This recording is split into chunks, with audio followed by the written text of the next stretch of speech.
हमारी संस्कृति, हमारे संस्कार सदा रहे हमारे साथ। भारत के महान ग्रंथों और काव्यों का संपूर्ण संकलन। सब्सक्राइब करें तिलक। कई तरीके की एलईडी लाइट्स आपके घर और ऑफिस के लिए। GR LED lights, make India bright.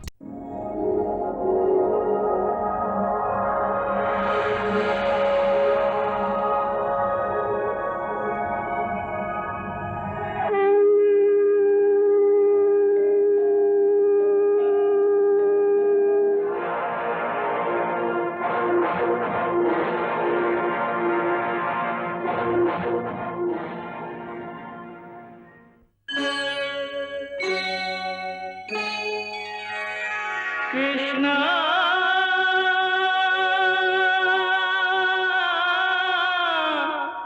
Krishna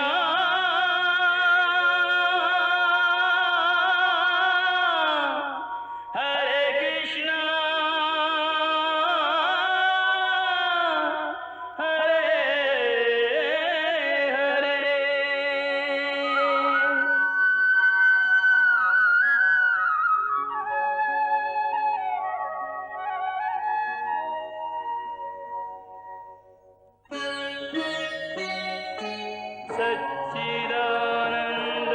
सच्चिदानन्दरूपाय विश्वोत्पत्त्यादिहेतवे तापत्रयविनाशाय श्रीकृष्णाय वयं नमः।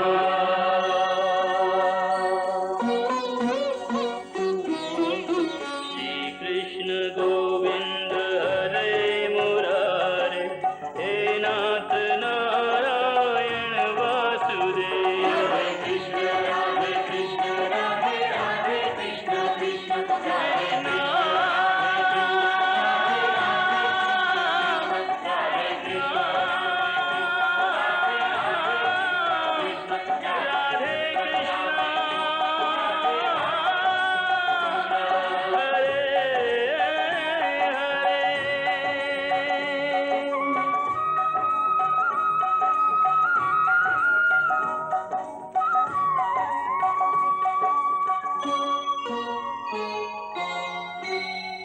आजा रे कन्हैया तो है राजा बना दूं। लो, बन गया ना पूरी राधा। पूरी नहीं, ये तो केवल राधा का बाहरी रूप धरा है तुमने। जब पूरी राधा बनोगे तो इस मुस्कुराहट के पीछे प्रेम की पीड़ा के आंसू झलकने लगेंगे। अभी तुम्हारे वक्ष में राधा का हृदय नहीं है, और राधा के हृदय में जो कृष्ण के लिए प्रेम है वो भी नहीं है। वो सब कहाँ है इस नकली राधा में? कभी कभी सोचती हूँ तुम पर मेरे प्रेम का जो ऋण है उसे तुम कभी नहीं चुका पाओगे। तुम मेरे चिर ऋणी हो और सदा ऋणी ही रहोगे। वाह, बातों बातों में तुमने हमें अपना चिर ऋणी बना लिया। केवल बातों बातों में नहीं, सचमुच आप हमारे चिर ऋणी हैं। हमारे प्रेम का ऋण है आप पर, जिसे आप कभी नहीं उतार सकते। क्यों नहीं उतार सकते? क्योंकि आपको तो मोह का बंधन है ही नहीं। ना किसी से मोह करते हो, ना किसी से प्रेम। इसीलिए प्रेम जो एक गहरी पीड़ा है उसका आपको पता ही नहीं। किसी से प्रेम करोगे तब तो पता चलेगा ना। परंतु हम किससे प्रेम करें? क्यों? कोई आपके प्रेम के योग्य नहीं है? नहीं।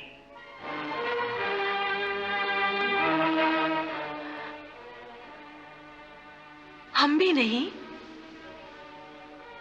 कहिए ना, हम भी नहीं। देखो राधे, प्रेम किसी दूसरे से किया जाता है। हम में दूसरा कौन है? हम दोनों तो एक ही हैं। हम सर्वशक्तिमान परमेश्वर हैं और तुम हमारी सर्व शक्तियों की समूह मूल प्रकृति परमेश्वरी हो। जैसे आत्मा के बिना शरीर मृत होता है, वैसे ही शरीर के बिना आत्मा भी नहीं देखी जा सकती। ऐसे ही हमारे बिना तुम निर्जीव हो और तुम्हारे बिना हम अदृश्य हैं। आत्मा और शरीर की एकता के बिना ये सृष्टि कैसे चल सकती है? ऐसा लगता है आप हमें अपने शब्द जाल में उलझा रहे हैं, अपनी माया से भ्रमित कर रहे हैं। नहीं राधे, ऐसा नहीं है। देखो इस सृष्टि को, इसमें अनंत ब्रह्मांड हमारे ही संकल्प से बनते बिगड़ते और विलीन होते रहते हैं।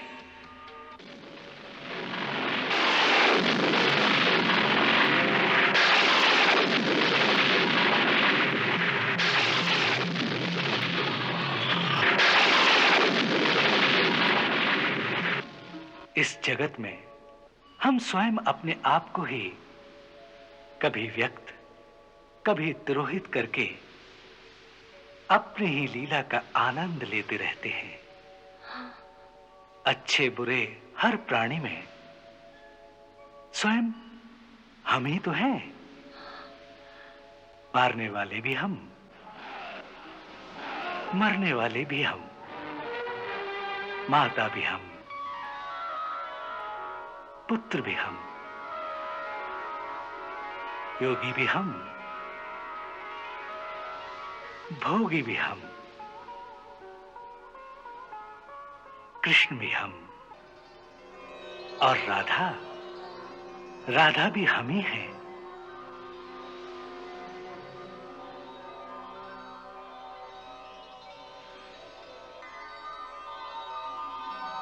हम तो एक दूसरे से पृथक हैं नहीं, फूल और सुगंध की भांति एक दूसरे में समाये हुए हैं। जैसे सूर्य और उसका तेज, जल और उसकी लहरें एक दूसरे से भिन्न नहीं होते, उसी प्रकार कृष्ण और राधा भी एक दूसरे से भिन्न नहीं हैं। तो जब कोई दूसरा है ही नहीं तो हम किससे प्रेम करें? यदि आपका ये दर्शन सत्य है तो फिर हमें आपसे इतना प्रेम क्यों है? और हमारे हृदय में उस प्रेम की इतनी तड़प क्यों है कि हमसे एक पल का विरह भी नहीं सहा जाता? आप भले ही हमारी बातों पर मुस्कुराइए, परंतु ये मत भूलिए कि हमारे प्राणों से ही आपका शरीर बना है। हमारे मन से आपके ये चरण कमल बने हैं और ये जो आपकी मुरली है, ये तो हमारा ही शरीर है ना? ये हम कैसे भूल सकते हैं राधे?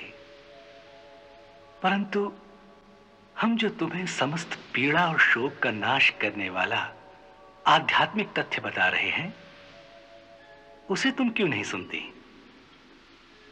देखो राधे, हर आधेय का एक आधार होता है। जैसे फल का आधार फूल होता है, फूल का आधार पत्ता, पत्ते का आधार वृक्ष होता है और वृक्ष का आधार बीज होता है। इसी प्रकार सारे ब्रह्मांडों का आधार हम हैं।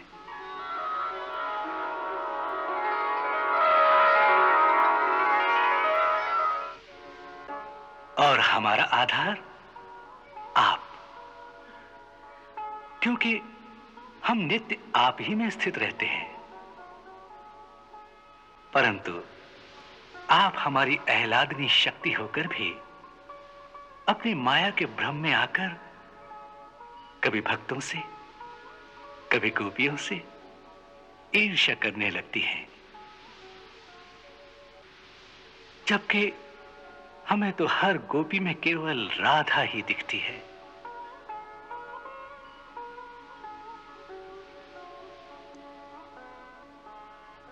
देखो राधे, इस सृष्टि में जहां कहीं किसी भी योनि अथवा किसी भी रूप में जब दो प्रेमी मिलते हैं, वो और कोई नहीं, स्वयं राधा और कृष्ण होते हैं।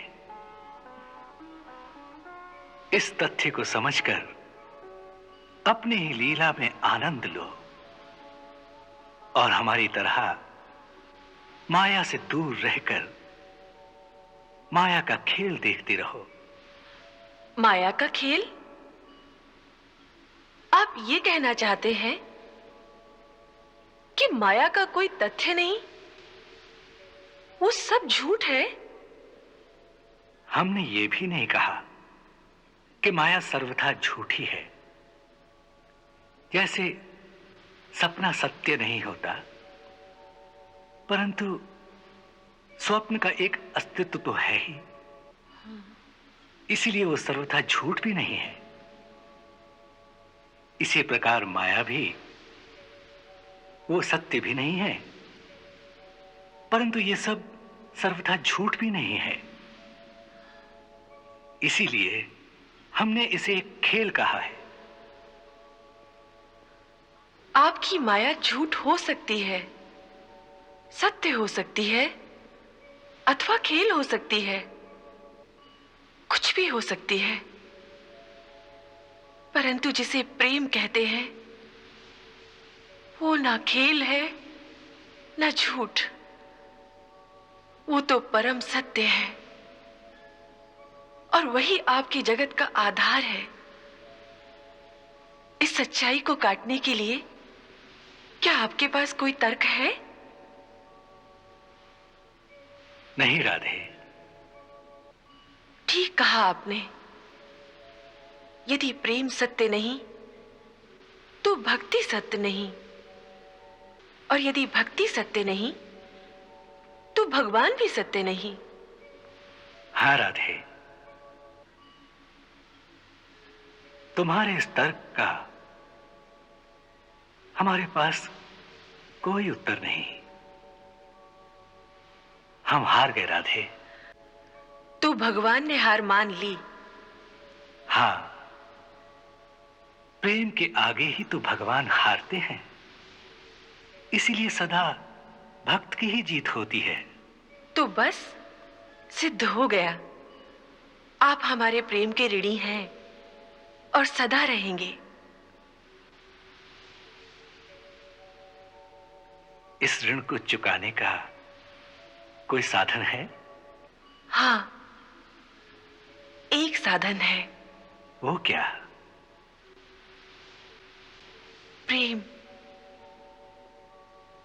जब इस बैरागी मन को त्याग कर राधा जैसा हृदय आप अपने वक्ष में धारण करेंगे और उस हृदय में प्रेम की तरंगे एक झंझावात की तरह उठेंगी, और जब उस प्रेम के आनंद में भी पीड़ा और उसकी पीड़ा में भी आनंद का अनुभव करेंगे, आपको स्वयं ही पता चल जाएगा कि राधा के प्रेम का ऋण कैसे चुकाया जा सकता है। अच्छी बात है, हम तुम्हारा ऋण अवश्य चुका देंगे। कब? हमने निश्चय किया है कि कलयुग में एक ऐसा अवतार लेंगे जिसमें शरीर तो कृष्ण का ही होगा, परंतु हृदय राधा का होगा। आह, कितना आनंद आएगा जब राधा की भांति कातर होकर केवल कृष्ण कृष्ण पुकारते फिरोगे? हाँ, वही करूंगा, वही करूंगा। चैतन्य के रूप में नवद्वीप से लेकर वृंदावन तक कृष्ण कृष्ण पुकारता जाऊंगा।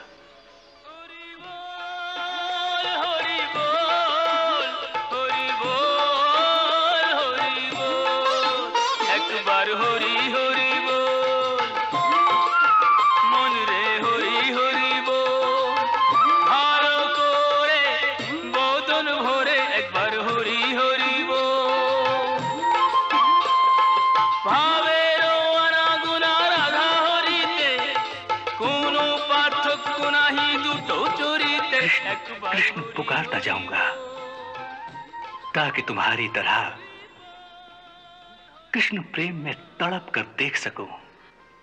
उस तड़प का पूरा आनंद लेना है तो एक काम करिए।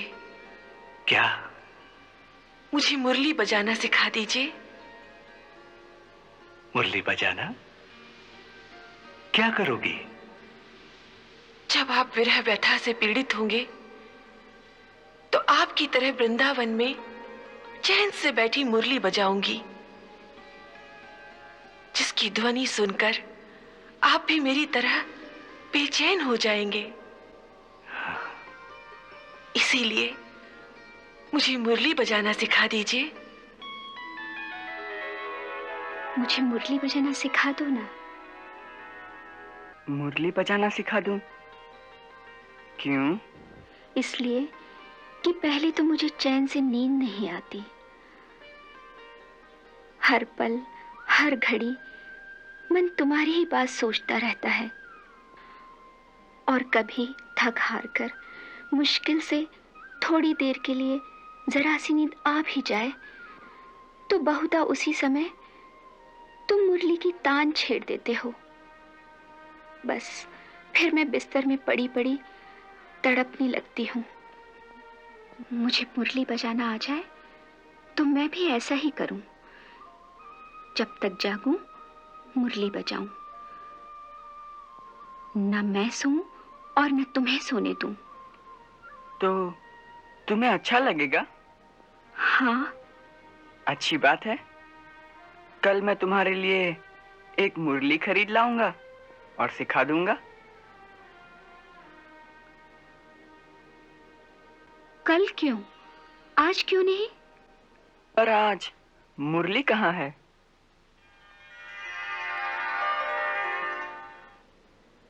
तो ये क्या है? ये मुरली नहीं? नहीं नहीं, ये तुम्हारे काम की नहीं। क्यों? देखो, तुम्हें ऐसी मुरली चाहिए जो केवल कृष्ण को जगाए। और ये तो कृष्ण की मुरली है। जब ये बजेगी तो सारे ब्रह्मांड को जगा देगी। फिर एक तुम ही नहीं, और ना जाने प्रेम की प्यासी कितनी ही आत्माएं इस मुरली के सुरों में बंद कर खींची चली आएंगी। अगर ऐसा हुआ तो तुम क्या करोगी? फिर उन सब को संभालना तुम्हारे बस में नहीं।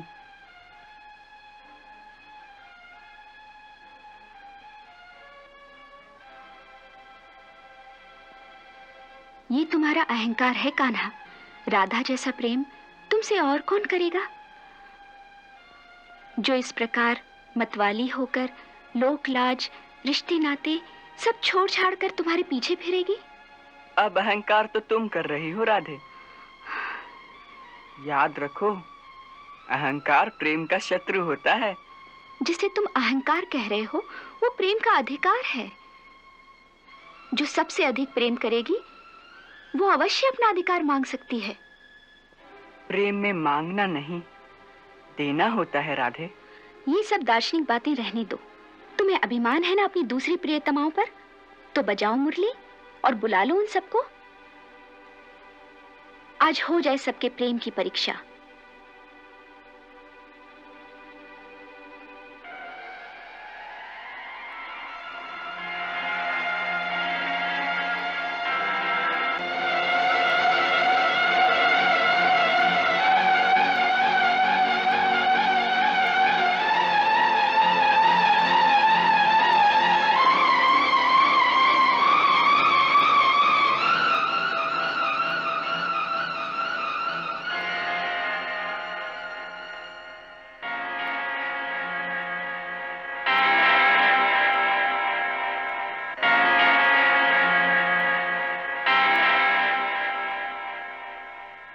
इस वृत्त के अंदर वही पैर धर सकेगी जो तुमसे मेरे जितना प्रेम करती हो, अन्यथा यहीं भस्म हो जाएगी। देखते क्या हो, बजाओ मुरली और बुला लो उन सबको। फिर सोच लो। सोच लिया।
मुझे क्षमा कर दो कान्हा।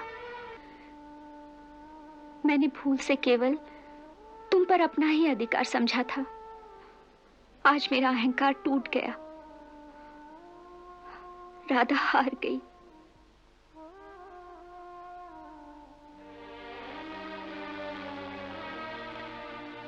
तुम फिर भूल कर रही हो।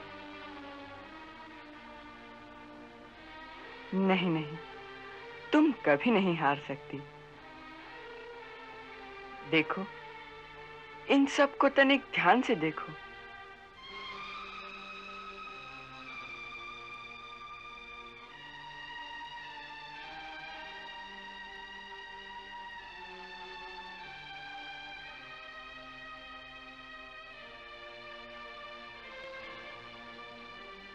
इसे देखो।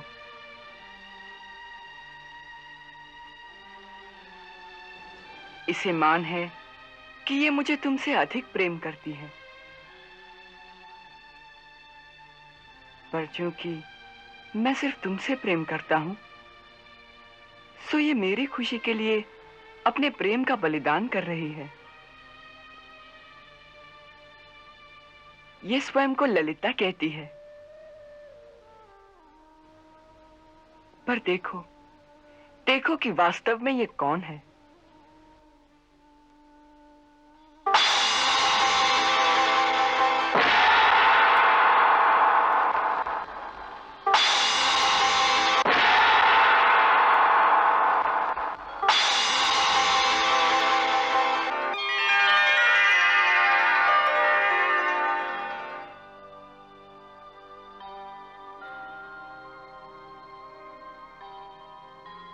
इसे देखो।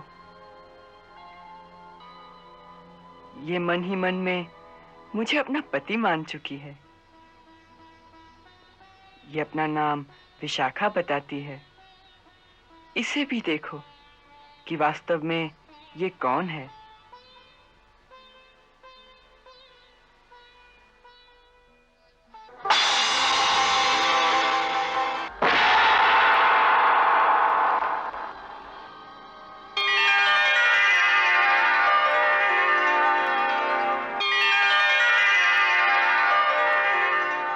इसी प्रकार गायत्री, सुभद्रा, देवयानी, उत्तरा, सबको देखो।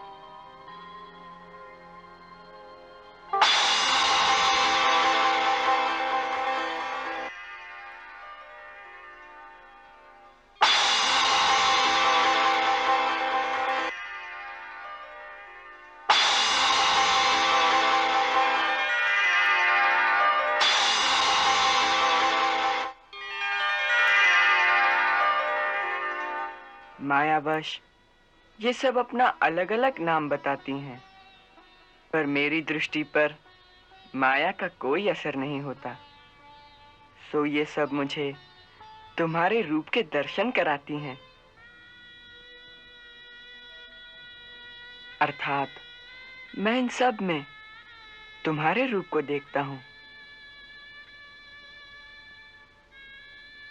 इसलिए इन सब का मुझ पर पूर्ण अधिकार है, या यूं कहो कि तुम किसी भी रूप में आओ तो तुम्हारा मुझ पर पूर्ण अधिकार है।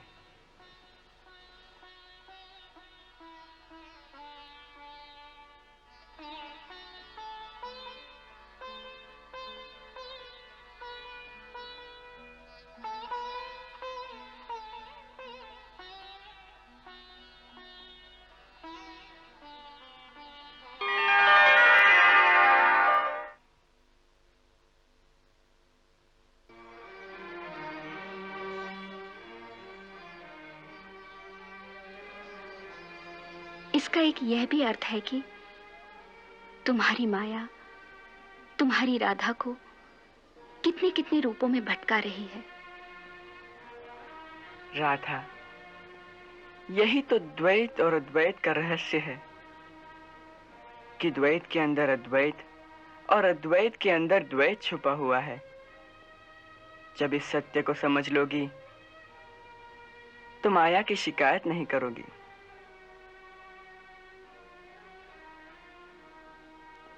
मैं सीधी सादी ग्वालिन मैं इतनी गहरी बात नहीं समझ सकती।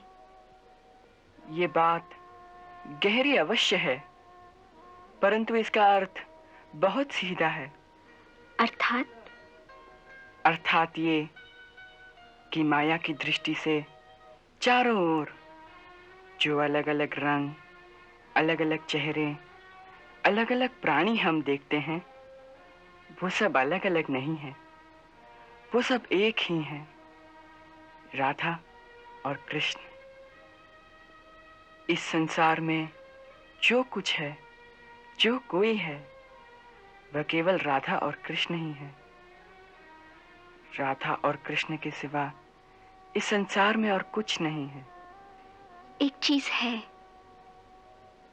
वो क्या? प्रेम। राधा और कृष्ण का प्रेम। उसके बिना तुम्हारा संसार किसके आश्रय पर टिकेगा? आहा, कितनी सत्य बात कही है और कितनी सुंदर बात कही है तुमने। हमारे इतने लंबे चौड़े तर्क को एक शब्द से ही हटा दिया तुमने। आज हम फिर हार गए राधा। तो भगवान ने हार मान ली? हाँ,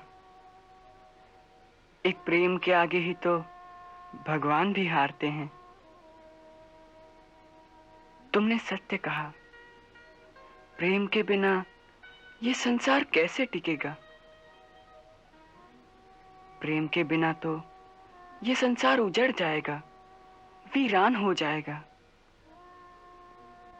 क्योंकि प्रेम ही जगत का सार है और प्रेम ही इस सृष्टि का आधार भी है।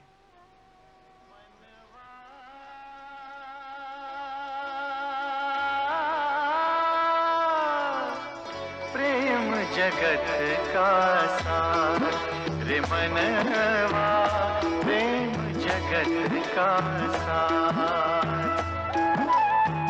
प्रेम पुजारिन राधे रानी हो,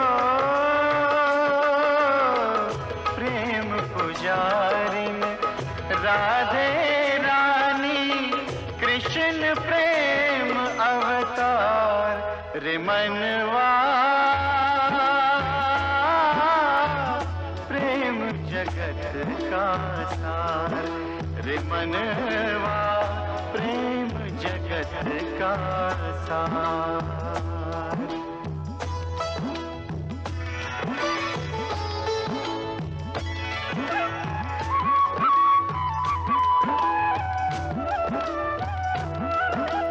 प्रेम की मुरली, प्रेम की जमुना, प्रेम ही राधे, प्रेम ही कृष्णा। एक दूजे के ये अनुरागी, सब में जगाए प्रेम की तृष्णा।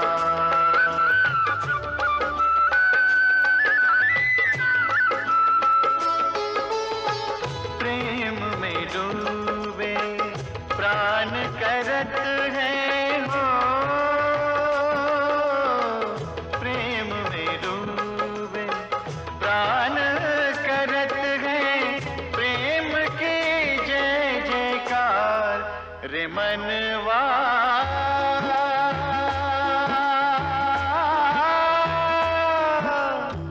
प्रेम जगत का सार रे मनवा, प्रेम जगत का सार।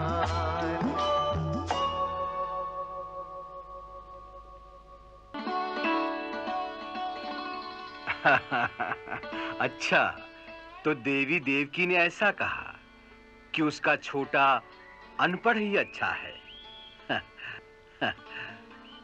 वो गैया चराएगा और मुरली बजाएगा। जी गुरुदेव, ऐसा ही कहा उन्होंने। वाह वाह वाह वाह, कैसी गूढ़ बात कह दी उन्होंने। आप इसका अर्थ समझे? गुरुदेव, इसमें गूढ़ क्या है वो तो मैं नहीं जानता, परंतु मेरे विचार में हर प्राणी को अपने अपने सामाजिक उत्तरदायित्व के अनुसार ही कर्म करना शोभा देता है। हाँ। इसी तर्क से मैं समझता हूं कि बलराम और कृष्ण दोनों राजकुमारों को अपने वंश, अपने देश की ओर अपनी जिम्मेदारियों को ध्यान में रखकर वही काम करना चाहिए जिससे एक राजकुमार का उत्तरदायित्व पूरा हो। हाँ, ये भी ठीक ही है। परंतु श्री कृष्ण केवल राजकुमार ही नहीं, कुछ और भी है। आप उनके उत्तरदायित्व को समझ सकते हैं?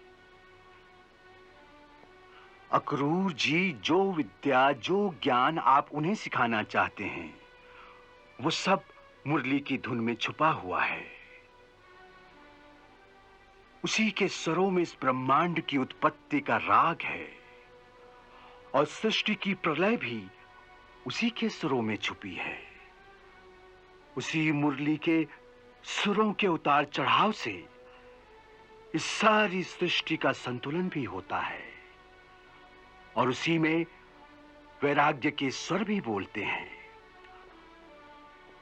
और जब कभी क्लींग रूपी काम बीज के स्वर उसमें गूंजने लगते हैं तो ये सारा संसार प्रेम के गहरे सागर में डूब जाता है और चारों तरफ केवल प्रेम ही प्रेम लहराता है। और उसी प्रेम सागर में से भक्ति के द्वीप उभरने लगते हैं। सो अक्रूर जी, मुरली बजाने के काम को इतना छोटा मत समझो। मेरी दृष्टता क्षमा करें गुरुदेव, आपका कथन सत्य है, परंतु केवल उनके लिए जो भक्ति मार्ग के पथिक हैं, जिन्होंने कर्म से संन्यास ले लिया है। परंतु जो कर्मयोगी हैं, जिन्हें साधारण जनता के दुख सुख की चिंता करनी है, वो एक आतताई के अत्याचार और उसके व्यभिचार से मानव समाज की रक्षा करना अपना कर्तव्य समझते हैं। उनका धर्म ये आज्ञा नहीं देता कि वो एक काल्पनिक विश्वास का सहारा लेकर इस प्रकार अकर्मण्य होकर केवल हाथ पर हाथ धरे अच्छा समय आने की प्रतीक्षा करते रहें। हाँ अक्रूर जी, ये भी ठीक है जो आप कहते हैं। कर्मयोगी का यही धर्म है, परंतु आपके और हमारी बात में केवल इतना ही अंतर है कि आप जैसा कर्मयोगी हर बात को केवल मनुष्य की दृष्टि से ही देखता है और केवल मनुष्य की शक्ति पर भरोसा रखकर अपना कर्म निर्धारित करता है। परंतु हम जैसे भक्त केवल उसकी शक्ति पर भरोसा रखकर कर्म करते हैं जो मनुष्य को भी शक्ति देता है। हम कर्म तो करते हैं, परंतु अपने कर्म की अति शीघ्र सफलता के लिए इस तरह बेचैन नहीं होते, क्योंकि हम जानते हैं कर्म अवश्य सफल होगा, परंतु जब ठीक समय आएगा। पर वो ठीक समय कब आएगा गुरुदेव? मुझे तो समय हाथों से निकलता दिखाई दे रहा है। गुरुदेव, मैं समझता हूं कि दोनों राजकुमार अब किशोरावस्था में हैं। अब उन्हें कंस से टक्कर लेने के लिए पूरी तैयारी शुरू कर देनी चाहिए। इसीलिए मैं आपकी सेवा में आया हूं कि आप ही वसुदेव जी को आदेश दे सकते हैं कि अब राजकुमारों का समय यूं गैया चराने में बर्बाद न किया जाए। उनका समय बर्बाद नहीं हो रहा अक्रूर जी, ये समय तो उनकी प्रेम लीला का है। प्रेम लीला? हाँ, परंतु आज की राजनीति में उसका प्रयोजन क्या है? उसका प्रयोजन है मानव को यह सिखाना है कि प्रेम के बिना मनुष्य का जीवन अधूरा रहता है। केवल राजनीति जीवन को पूरा नहीं करती, ना ही वो जीवन का अंतिम लक्ष्य है। जीवन का अंतिम लक्ष्य है प्रेम, केवल प्रेम, क्योंकि वहीं से भक्ति का रास्ता शुरू हो जाता है। श्री कृष्ण पूर्ण अवतार हैं। वो इस अवतारी जीवन में मनुष्य को पूर्ण मानव बनना सिखाएंगे। समय आने पर वो आपकी राजनीति भी मानव को सिखाएंगे, युद्ध करना भी सिखाएंगे, शत्रु का संहार करना भी सिखाएंगे। निर्माण और संहार दोनों लीलाएं करेंगे। वो मानव को अपने कर्तव्य और धर्म के लिए मरना भी सिखाएंगे, शान से जीना भी सिखाएंगे, योग भी सिखाएंगे और ऐश्वर्य का भोग भी सिखाएंगे। वो मानव को ये भी सिखाएंगे कि जीना एक कला है और कला में सौंदर्य होता है। सो जीवन सुंदर बनाने के लिए वो प्रेम करना भी सिखाएंगे। वो सब तो ठीक है गुरुदेव, परंतु आज की राजनीति ये कहती है कि इससे पहले जरासंध, बाणासुर, कंस जैसी तीनों शक्तियां मिलकर इस धरती को नरक बना दें, इस समाज को नष्ट कर दें, उनकी शक्तियों का अंत कर देना चाहिए। उसका समय तो आने दीजिए। पर वो समय कब आएगा गुरुदेव? आने वाला है, परंतु अभी नहीं। अभी तो प्रभु की प्रेम लीला का समय है। हाँ? विनाश की लीला आरंभ करने से पहले वो मानव को यह संदेश देना चाहते हैं कि अंततः केवल प्रेम ही सृष्टि का आधार है और वही जगत का सार है। मनवा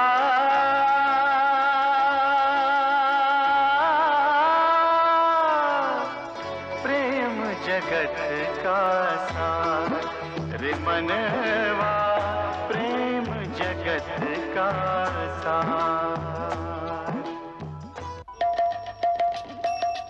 हरे कृष्णा कृष्ण कृष्ण हरे हरे, श्री कृष्ण चरितम् गुणानुवादं तत्प्रेरणा अहं करोमि। मम भावगीतं हृदयस्य प्रीतं त्वत्पद्मपादे समर्पयामि। हरे राम राम राम हरे हरे, हरे कृष्ण कृष्ण कृष्ण हरे कृष्ण।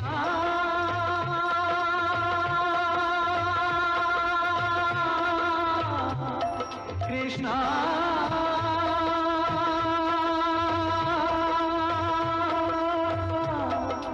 हरे कृष्ण